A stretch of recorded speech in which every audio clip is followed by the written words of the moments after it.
Good evening again, Scott here, known as Cantaloupe to some online, and I'm bringing another video to you on a subject that's interesting to me. It might be of interest to you or someone you know. And this is an exploration of the idea of magnanimity. hard word to say a little bit. Magnanimity, what is that? You've heard of it maybe? It's a word where somebody is above you in spirit.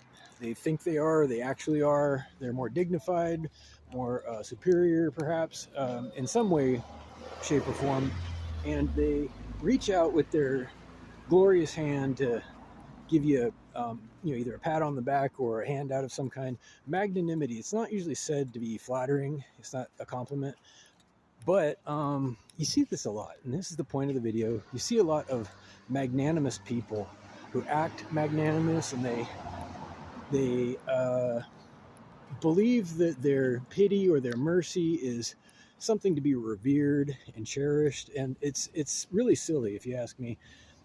These people are the same people who will lord something over you. They'll give you something with a string attached to it and expect you to, not just be thankful today, but sometimes there's an ongoing expectation of gratitude and repayment, right? Whether or not there was an agreement. Lording stuff over people and being magnanimous, these are not compliments. They're not positive, desirable traits, if you ask me.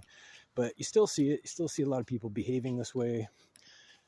And it's because they have, I think, some kind of inferiority complex. A lot of times, unfortunately, people are compensating for some shortcoming, some thing that they never quite got enough of or are insecure about. So they compensate in certain ways, and being magnanimous, acting like holier than thou, maybe you've heard of that one, or riding around on your high horse and acting like you're above everybody. It's embarrassing for you. I mean, if that's who you are, and I'm not saying everybody is, but people do act this way sometimes. It's sad, but anyway, there's a better way to be, if you ask me, and I'm not trying to tell anybody how to be, but for myself, it's an easy choice to remember humility, to remember that everybody's got something of value, whether it's obvious or not, and whether or not I have time for it isn't really the question. I am not necessarily above anybody because it's not linear, if you ask me. It's not a linear scale.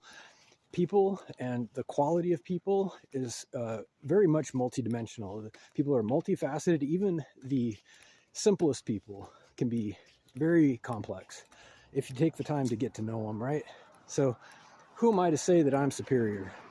That's kind of the attitude I try to keep. Whether or not it's entirely accurate or not, I don't know sometimes, but it's a good way to start, at least. And more often than not, it works out to my benefit to be humble around other people and not assume that I'm better than them. Reach out with questions or comments to whitehotrobot@gmail.com. Thank you.